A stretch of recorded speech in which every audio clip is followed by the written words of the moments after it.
Hello my friends, once again it is time for that good old AMA, Ask Me Anything. If you have any questions for me, you can jump into the Giant Grant Games Discord and go to the Ask Grant Stuff section, and there is a Google form link that you can throw questions into. That's where I get all of these.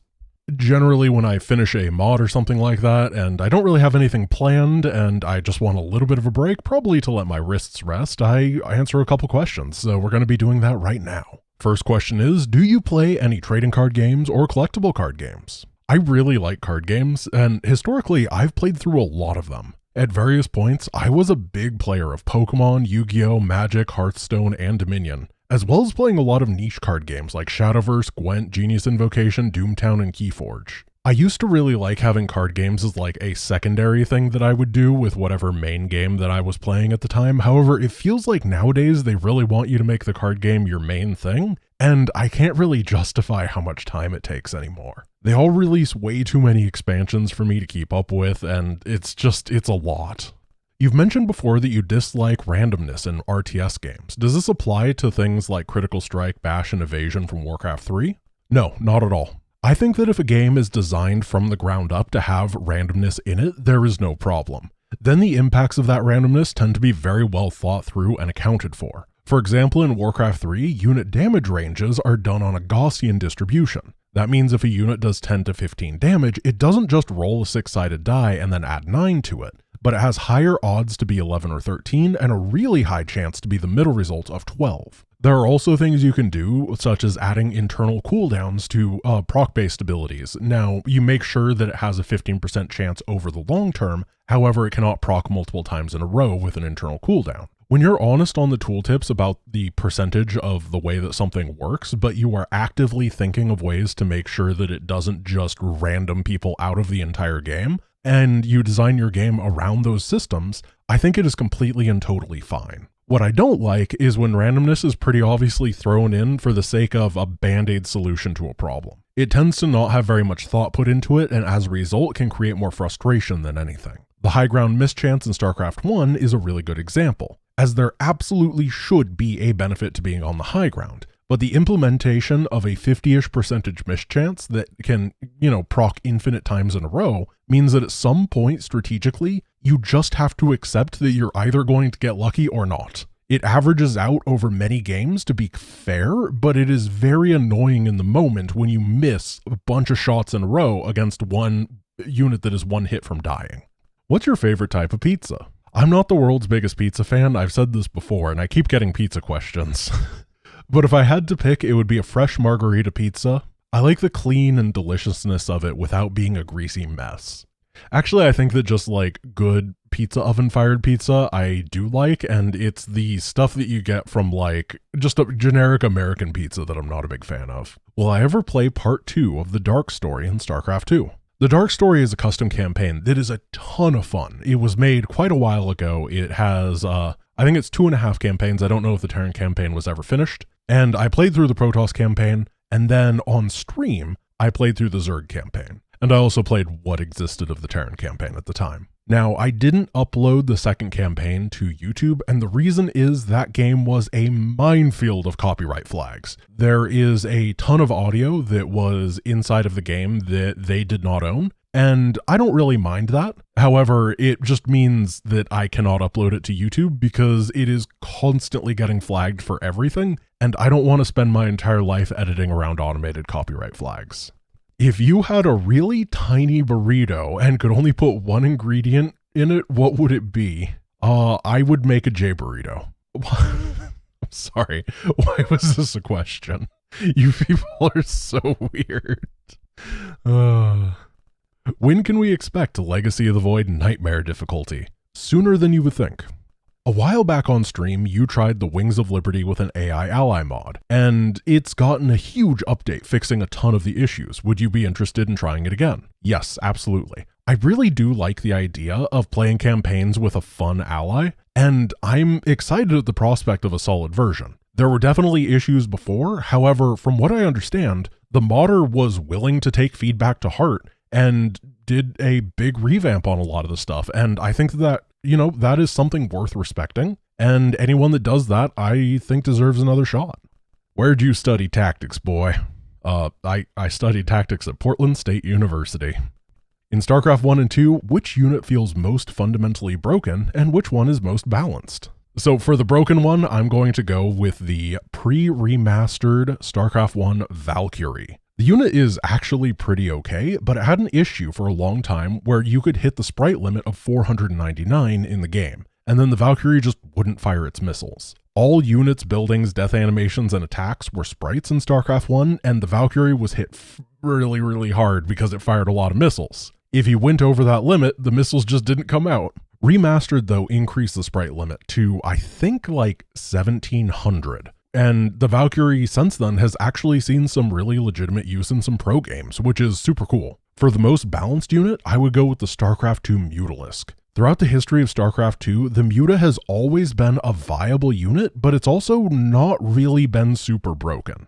There has been a couple times where Phoenix Range had to be introduced as an upgrade for Protoss to be able to deal with it, but for the most part, I think it's been pretty fair. It's worked in all three matchups throughout the majority of the game, including all three expansions, which is awesome. What do you do if the RTSs that are in development right now flop? This is a very real question, and obviously I hope that it doesn't happen. It would totally suck. But I do understand that it's a potential occurrence. So I've actively been working to diversify my main channel in particular so that if that situation happens, I can roll with whatever punches the future holds. What I'm kind of hoping is that the main channel just gets large and successful enough that I don't really have to care how popular my daily stuff is. We can just do whatever seems fun. I don't know if that's going to work out, but it's kind of where I'm leading right now. How do you feel about Rockstar Games? That's an interesting one, Rockstar. I think that Grand Theft Auto is a little bit too edgy for me. I'm not really a big fan of that series, but I did play through Red Dead Redemption 2 and I enjoyed it quite a bit. I actually got it for free with my graphics card. I don't know. It was a thing that happened, and I played through almost the entire game, or maybe I finished it. I don't remember, but I do remember enjoying it. I like open world games quite a bit. I always play through them really slowly and take my time. I'm a big explorer. I'm not a 100% explorer, but I'm like a 90-95% explorer when it comes to open world stuff. And Red Dead was a lot of fun in that regard. How do I play Mass Recall? It's really confusing to install. Yes, it is. Or rather, yes, it was. Thank you for bringing this up, because I made this announcement and then it got lost in the jumble of things. So I guess I should just remake it here. A couple weeks ago, Ace made an installer for StarCraft Mass Recall Real Scale, and then he showed it to me to do some testing, and I was like, hey, why don't we make one of these for just regular Mass Recall as well? So we did it, and we got permission to host it. So if you hop over to the Custom Campaign Manager Discord and you go to the non-Custom Campaign Manager mod section, you can download and install Mass Recall in one click. It's great. I actually just lied there. You have to download it and then you can install it with one click. You know, it's fine. It's under 5 clicks. It's very easy. What's your favorite step in the main channel video creation process? That's actually a really hard one. I guess the planning, where I get to fantasize about what the video will be. Making the video is a lot harder than just being excited about the prospect of a potential video. And whenever I release a video, I get really stressed out, and then Finlay gets really annoyed with me and he yells at me. So it's definitely not that aspect. And the making, it's really hard because you got to do stuff. So yeah, the best part about making a main channel video is when I haven't started yet. Okay, I saved this question for last because I think it's really interesting. What is your thought on asymmetrical balance? Not two factions being different, but a better player being given some sort of penalty when playing against a weaker player so that it ends up in a level playing field with a fair chance to win. That is a really interesting system, and obviously in a competitive ladder, for example, that would not be a good system. In a tournament, it would not be a good system. However, having a way that you could have two people of different skill levels playing against each other would be a really interesting thing, and I have no idea how you would ever go about it. Particularly, one of the goals that you would want to have there is do it in a way that allows the lesser skilled player to learn and improve, right? Generally, the better player, the way that I imagine this is two friends getting together and be like, hey, we can play this game. And that is really good. That's what you want. However, how do you do that when you have, for example, a platinum player bringing a bronze player in.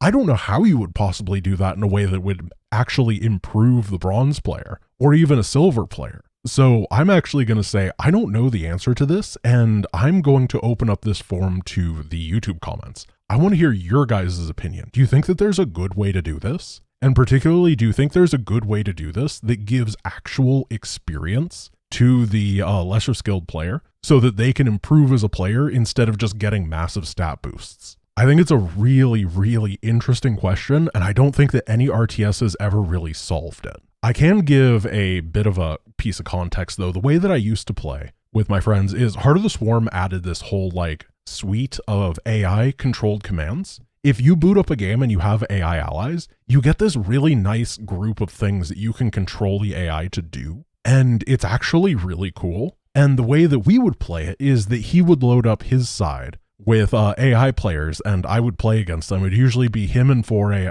I guess, was it 4 to 3? I think it was him and 3 AI versus me. And he would kind of act as a tactical commander and play a little bit on his own. And we had some really good games that way. However, it also never made him a better player, which meant that it was never able to be like evened up or anything. As a result, the game mode eventually got a little bit boring and we stopped playing it. So yeah, what are your guys' thoughts on that? Is there a good way to implement a handicap system that makes interesting and dynamic gameplay for both sides? Or is it just one of those pipe dreams where you're just going to have to ask players to get good? At least now we have co-op so that players can play together of different skill levels and they can both actively be part of it, even if they're not playing against each other. I wish that we had that back then. I think it would have been an absolute boon to StarCraft 2 in the early days. All right, my friends, this is going to be the end of today's AMA. I hope that you enjoyed it. I sure enjoyed not using my wrists for the first day in months. So I hope that you have a wonderful rest of your day, and I will see you tomorrow. Peace.